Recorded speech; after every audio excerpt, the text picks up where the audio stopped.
I think our time's going to be short, so I'll get started a while. um, Lessons learned and practical tips for success, and I don't think I have near all those answers, but just to be starting or an introduction, Dan and Marty Ehst. I grew up in a home that was somewhat dysfunctional. My father was losing his hearing when I was born, and it was a real frustration financially in a number of other ways, and developed into some real anger problems and also eventually Alzheimer's disease. But in all that process, there was a lot of healing, and I believe that brought me to where I am today. And so I let my wife. Hello. We've been married for over 42 years, and the first couple of years we were kind of getting ourselves together. But then there was a point when Dan really realized that just as he hadn't really felt his father's love, he also wasn't feeling his heavenly Father's love. And that brought a lot of healing to our marriage, and also made us able to see the people that God was bringing into our lives, people with hurts and needs. And so some of these stories that we're going to tell are from long ago. Many are from the years that we lived and worked in Philadelphia. We lived there from 95 to 2000, and then for 20 more years we commuted there 2 or 3 times a week. Just retired from that a little over 2 years ago. And now we're trying to find our place in Lancaster City. Most of the stories that we tell, we're going to use different names other than who the people actually were. They're people that are still in our hearts, and people we've learned along with. Ministry starts with a heart of compassion, and a broken heart of compassion, And it is very important for you to have that heart for ministry, to be able to be an effective minister.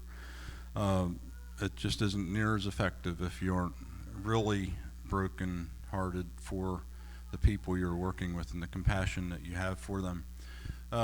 Tim was a young man. I was an emergency medical technician for quite a few years, and during my time there in doing that, Tim was a young man that attempted suicide several times. We picked him up several times, and it was more of a plea of help. It wasn't really for help. It wasn't really the actual. He wanted to really kill himself. But in the process, I just really felt called to go and visit him and build a relationship with him. And I went into the hospital and visited him and built a relationship with him. And eventually, we had him into our home. He came for meals and different things, and he was in a state hospital for a whole summer that we'd go visit him, take picnics, pick him up, and visit with him, and just a real process of time that it took. But in that process, it got to the point in my relationship with him that he didn't call the ambulance; he called me. And I would take him to the ER, or he would give me the knife he was going to use to do something. And he was treated very unkindly in the ER, and just because of what he was doing. And he found in me that security and understanding that I loved him and I cared about him rather than those people. A personal part of that story for me, we had one child at the time, and we're hoping to grow our family, and then I had a miscarriage. We grieved that, and then after that I had years of infertility, and we did what medical treatment at the time we were comfortable with. And there was one day when it's like, God, we wanted more children, but you're not giving them, so what do you have for us? And it was very soon after that Tim came into our lives.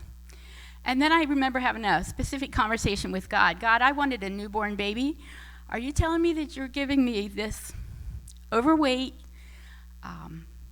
acne-faced, squeaky-voiced teenager with a boatload of baggage?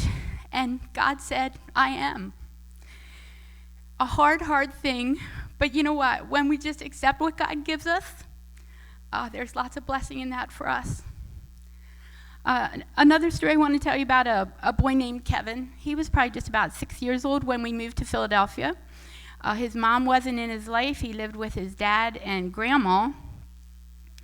And he wore Coke bottle glasses, which he always kept breaking. So his grandma got him rec specs. They look kind of like swim goggles. And all the kids made fun of him. So he became a tough boy, and he had a trigger temper. And then we came along, and he was always coming by our house, so we started spending time with him. And then one day, his dad, Yo-Yo, was murdered right out on the sidewalk in front of his house. And so add that to the pain that this little boy already had, and it did really break our hearts for him. And so we also invited him to come to our house for meals. I'd tell him Bible stories right with my little 2-year-old son. And there were many times in Bible study when he'd get so upset and have to leave class. And Dan would spend time with him, take him home to his grandma, try and work things out. He's a boy that we still see occasionally, a young man. And even though we aren't in really super close contact, we see a man who's trying to do what's right, trying to follow God, still finding his way. But we value those the relationship that we have with him.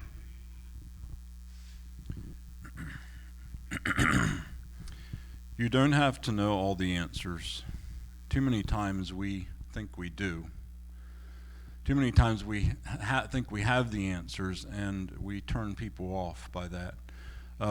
It's more, you don't want to make a person feel like a project. You're not, a person that's a project to you becomes someone who maybe is on the outside or in the outskirts. Don't make them feel less than you. For many years, I had many funerals in Philadelphia for black people, and I was honored to do that. And I felt very accepted by doing that. I loved them, they loved me. I will remember one day after the funeral, I was standing in a group of men, brothers of a young man that I had the funeral for, and his father, and we were talking, and I started crying. And the father said, "Look, he's one of us because of what he saw." And so it's a matter of making yourself less than them to be a part of them. Just a quick little side note on the funeral thing. When Dan did have funerals, we usually tried to give them a little object to take home. And one funeral was right before Easter, and so we got the little masonry nails, and he always, in funerals, talked a lot about the plan of salvation. That was just to remind them that Jesus died for their sins. And while we're handing them out, one of the funeral directors are coming rushing up to us, and our thought was, oh, he's going to give us trouble for handing out nails to people. And instead, he was coming to get some for himself. Another time he had a funeral for, we called him the rotten fruit man, because he had a truck he went around selling fruit, and it was way past its prime. But anyway, so then we handed out little clementines as people were leaving the funeral, just as a little thing. I just find I love visual things, and I think many other people do too, can connect with that. So that was just a little side thing. So be there to give unconditional love. I want to tell you about my friend Gigi. Her sister had come to our church in Philly, and then one time her sister told me that Gigi moved in with her because she's really sick, and she was in the end stages of AIDS. And so I went to visit her, and she was not very friendly. When I went back the next time, she left me know she doesn't need friends. But by the next time she was in the hospital, when I went there, she was like shocked to see me. And then I realized she didn't really know what a true friend was. So for the next 4 months, I visited her like 3 or 4 times a week, different hospitals. Sometimes she'd be home for a little bit. In the last month or so, she was in a hospice. And the nurses there told me I was about her only visitor. Occasionally her sister would come, but so during that time when I just kind of told her about Jesus' love and the plan of salvation, and it really is really simple. We make it pretty hard sometimes, but it's pretty simple for somebody that was at the end of their life and she knew she was dying. I remember the first time after I prayed with her that she finally said amen, like she agreed with me. And then she got so weak that she couldn't even really talk anymore, but she could still blink her eyes. And I'm just like 100% certain that when she died, she was saved and that she's in heaven. At her funeral, there were maybe like 30 people there. And when I reflected back, it's like she never had been to our church service. She was not a member of any church. But again, I think that she was part of the family of God. And if I would have let her rudeness turn me away, I would have never continued that relationship. But that's what unconditional love is. Queek was a young man that was around the area there. And my wife asked him one day, when he was an alcoholic very, very severely, my wife asked him one day when he started drinking, and he said there was a big elementary school across the street from us, and he said, "You see that school?" He said, "That's when I started drinking." And he was, I think he died when he was like 27 or 28, I'm not sure, but he was always very drunk. When we first moved there, he was he really was was aware of the difference in our skin color, and he would bring it up every now and then. But by the time we were there a few years, he called us family. I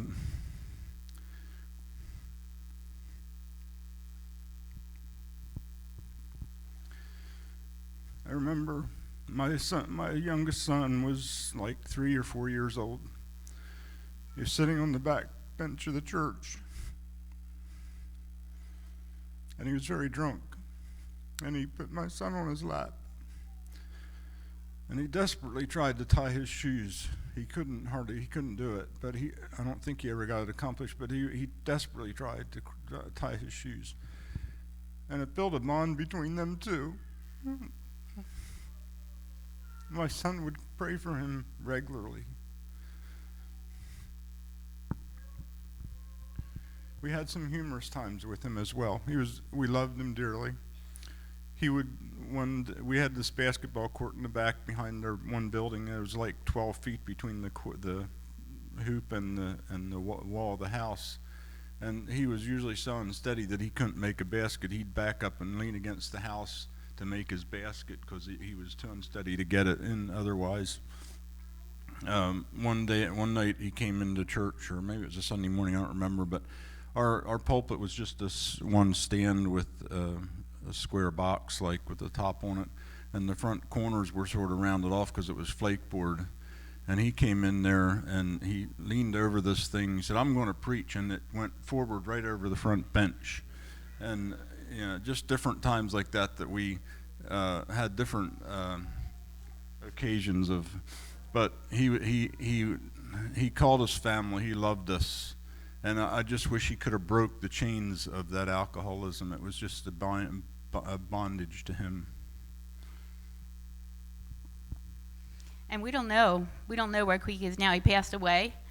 But regardless whether or not he got saved, we felt like we did what we were called to do, to just love him unconditionally. And then also giving affirmation.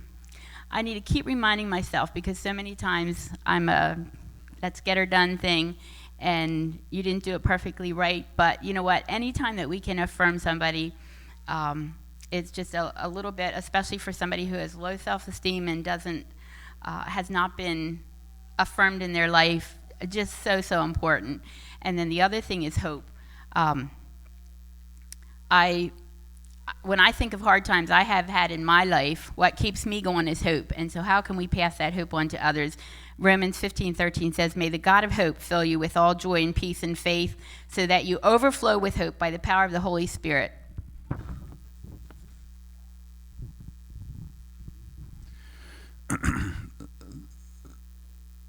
A listening ear is what we need to have more than we do. too many times we have the answer, we don't listen. At camp one year, we had this young man. I'm guessing he was 8, 9 years old, something like that. And he was causing trouble he was at the table, and it seemed like some of the other boys were maybe picking on him, I'm not sure. But anyway, he just all of a sudden up out of his chair and left the room. And so I followed him out and sat on the wall there. Brian, you remember the wall there right on the outside by the lodge there. We sat there and we just, I believe there was a brief time of silence, and then we started talking. I was just conversing with him. And it came out that his mother was in the hospital. She was sick.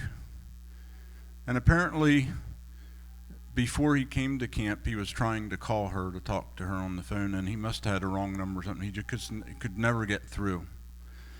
And I'm not sure if he didn't try once at camp, I don't remember, but it was frustrating to him to the point where he like blew up. He couldn't handle it. And so we took him to the office, and I got the phone number for the hospital and made sure he got in touch with his mother, and he got to talk to her. And he was a different boy.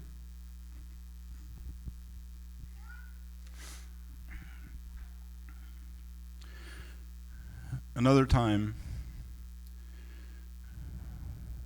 a boy we'll call Jeff was there giving me trouble at camp as well. And we went out and we were walking around talking on the trail, and in the process, he said to me, "You don't know how it feels to walk down the sidewalk with a lesbian mother, and how it looks to other people." And it opened my eyes to a whole new world, a whole different world that we can't quite relate to. It's what listening does to us for the other person and ourselves.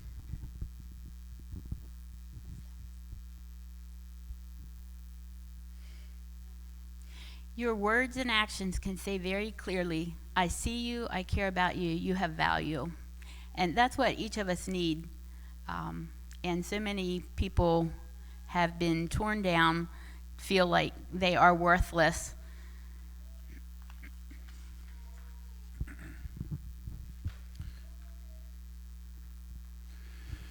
Children and adults who live in dysfunctional families and adults who love to be included in routine families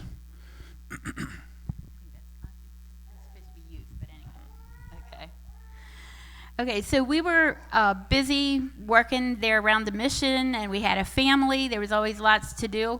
But I found very quickly that to throw an extra plate on the table and invite somebody for a meal doesn't take too much extra work, and you can just include them into your family in that way. A lot of kids sat down at the table, had never sat at around the table, and had seen the food passed around. Also, because there was always so much to do, if somebody wanted to come into my house, it's like, "You're welcome to come, but I'm cleaning the church today," or "I'm stamping tracts," or whatever. And children and youth were just glad to come and help do that. When we went on a picnic, take a couple people along.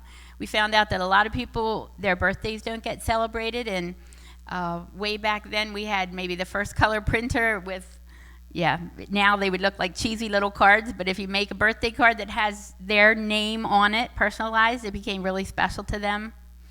I've also taught dozens of girls how to crochet because they needed something worthwhile to do, and it gave them a feeling of accomplishment to make something.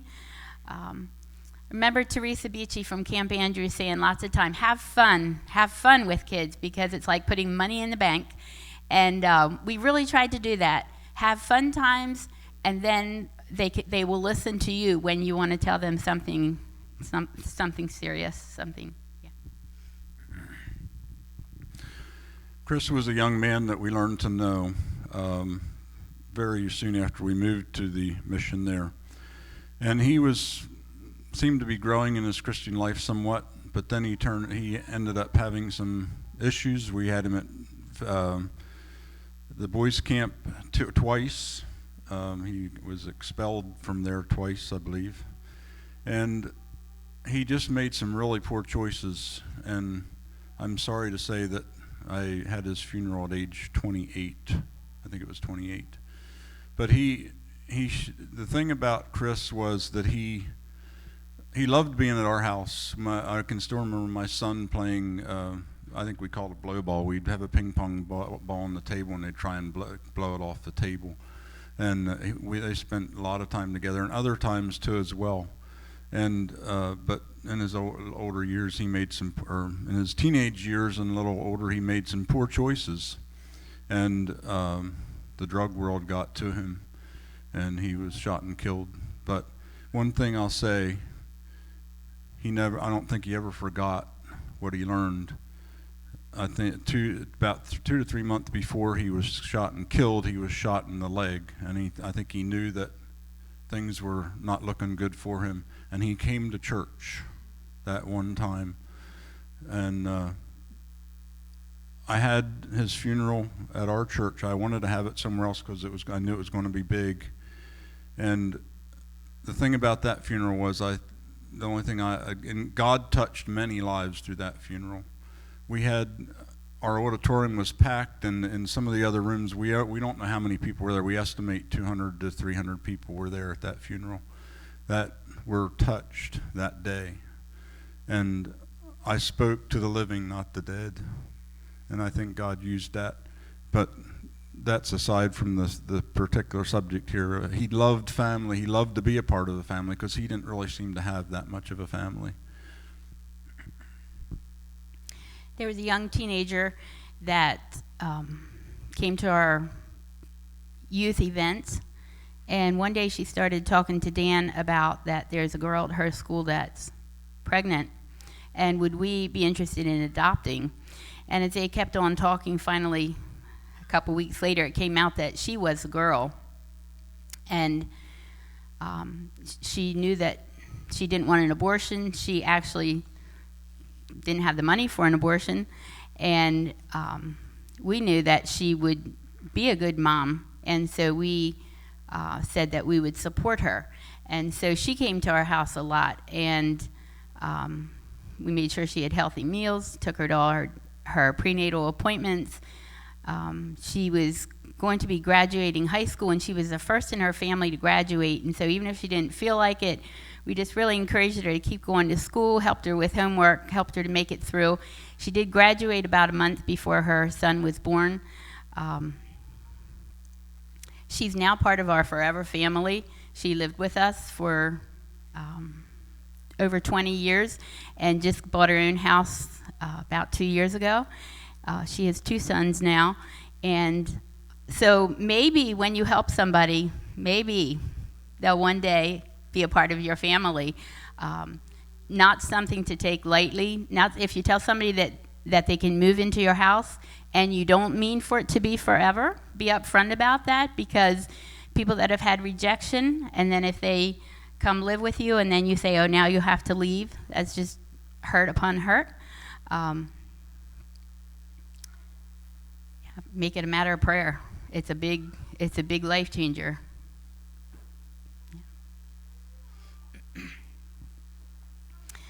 Okay, make the most of Sunday school classes and kids clubs. There's lots of ways to share the gospel, but I still think one effective way is kids clubs. But when you're the teacher of those clubs, you can't just wing it, okay? Because they need to hear a well-prepared lesson that's been thought through, that's been prayed over, and they need to then see you living out what you say. And so I'd like to say to you, never have a boring lesson. When I grew up in a Christian home, and I went to Sunday school and winter Bible school and summer Bible school, and my parents didn't say to me, do you want to go? It was just expected to go. But the kids I see in the city, mostly they get to choose if they want to go or not. And so if they're sitting in a class that's not hitting them, you know what? They'll just stay home and watch TikTok the next time, right? And so I don't want to say that you need to compete with all the other stuff out there, but you can be so real and your love for them can be so evident that they will want to come. And your classes should be busting at the seams because they want to be there to hear what you have to say. And so I just think that we better think that each lesson is like super, super important, that it could be a game changer for a child. Just a quick comment on that. It wasn't only her that was a part of our immediate family. It was the two others, the two boys she had. So we had three actually a part of our family, which we still love them dearly. The hardest people to love are usually the people who never love them, who need to love the most. This is something that maybe is hard for us to think about sometimes, but if your relationship with God isn't what it should be, it's hard to have a relationship with people. I think it was talked about earlier, and Daniel talked about that. And when we have trouble loving someone, let's examine this person inside. What's your motives for not loving that person? Why are you having a problem with them? I know there's some people that's just really, really hard to sometimes love, but we need to examine our motives there and what is a part of that. This year I'm teaching art at a small urban school where the majority of the students are either from low-income families, single family, or unchurched families. And I have one little student that I have found especially hard to love.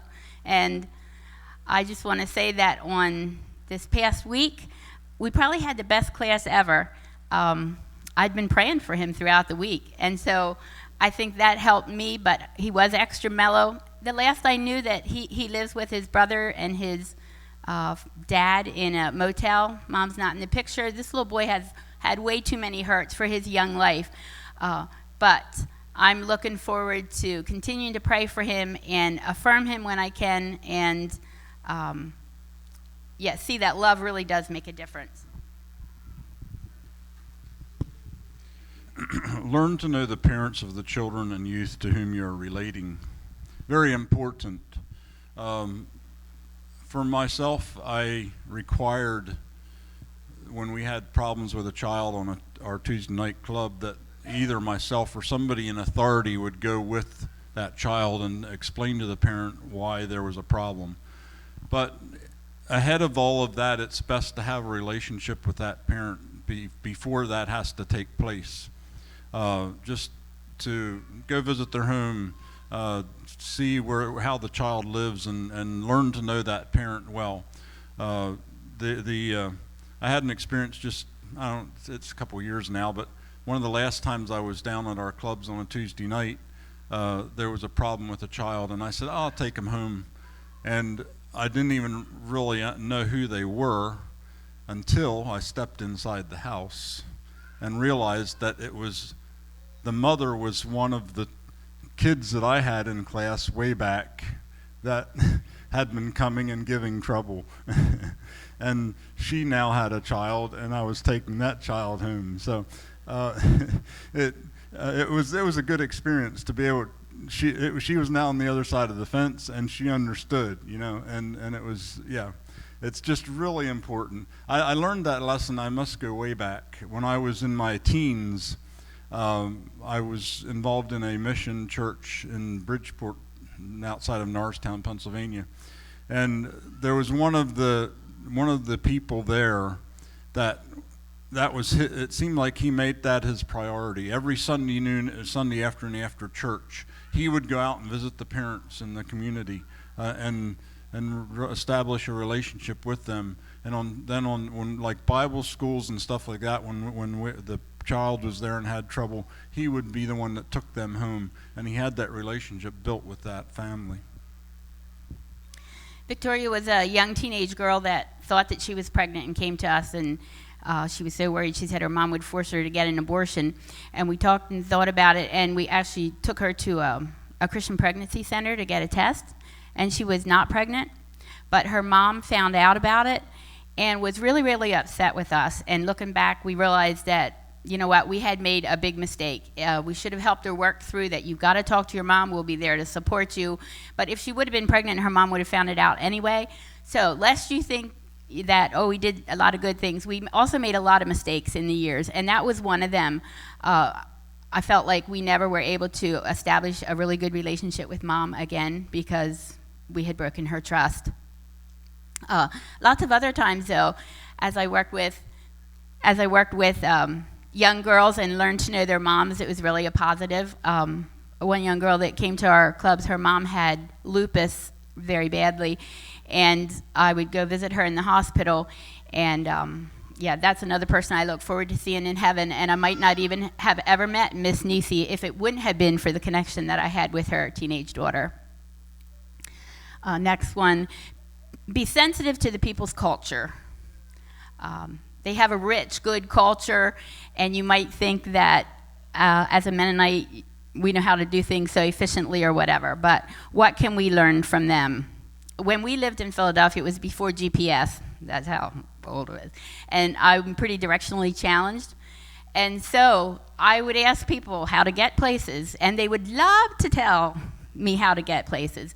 And I even ran out of gas one time, and I had people running behind my van, pushing it into the gas station for me. They have so much to offer, as just watching them and seeing the resilience that they have in the hard circumstances. They can cook a mean meal and are willing to share it. And there's just, lots and lots of things that we can learn from them. Don't ever think that you have an upper hand on whatever. Just a continuation of that. I thoroughly enjoy the upbeat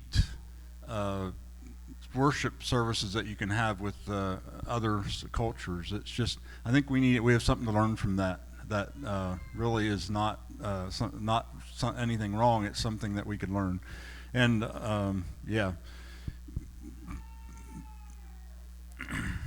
be real. Be real. Kids can pick. Be real. Kids can pick out a fake. We had many groups down there, young and old, and it was something how there's someone that wasn't quite up to snuff or whatever in their Christian life. They were. I guess to be blunt, they were rebels, but the kids could just pick them out. And they would pick on them. They wouldn't just, they would actually pick on them. And they will pick you out. If you're not for real, they will understand that and know it. And so be real, because they will pick it up. Pray for direction, get training, use resources, and move ahead. If one method doesn't work, try another. Do something. So sometimes I think we feel like, we don't know what to do, and so we don't move into it. And I definitely think prayer is a huge thing, but I would also recommend getting training. Years ago, we took the Life Ministries counselor training thing, and that first day when they said, why did you come? Everybody was like, we want to know how to help people. The last day they said, what did you learn? And everybody said, I learned an awfully lot about myself. Good stuff that helps you then to be a better helper. And so I would just say, when you have the opportunity for any kind of training, take it. There's so much resources available. Use it. And then use what you got. With God's Spirit, move on it. In closing here, if you live around Lancaster, you've probably heard of Ann Barshinger. She's a very wealthy philanthropist, and her name's on Franklin Marshall College's Center for Musical Arts. Lancaster General Hospital's Cancer Center is called the Ann Barshinger Center. There's lots of other things that bear her name, Lancaster Symphony, Fulton Opera, Vision Corps. They all get a lot of her money. But when she was 92 years old, that's just a couple years ago, sitting at the nursing home at Willow Valley, she said, I sit here at Willow Valley Communities. Every time a hearse goes by, I look, and there's no U-Haul behind it. So then I make another donation. I think that quote might have been from Denzel Washington, but listen, we're never going to have lots of money. We can't bless organizations with huge amounts of money, and I'm guessing probably many of you won't either. But if I can put a twist in her statement, when I go to a viewing or when I see someone in a casket and I see that they don't have a calendar, they don't have a plan book in their hand, I could ask God how he wants me to use my time. Who would he have me build a relationship with? What connection is he wanting me to make with someone that could help them to find Jesus?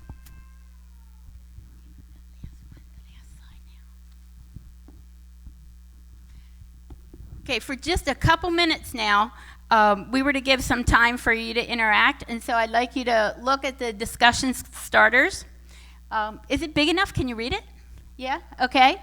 And then, after you read that, just go with like 2 or 3 other people and talk about one of those for just a couple minutes, and then you're excused to go to your next workshop.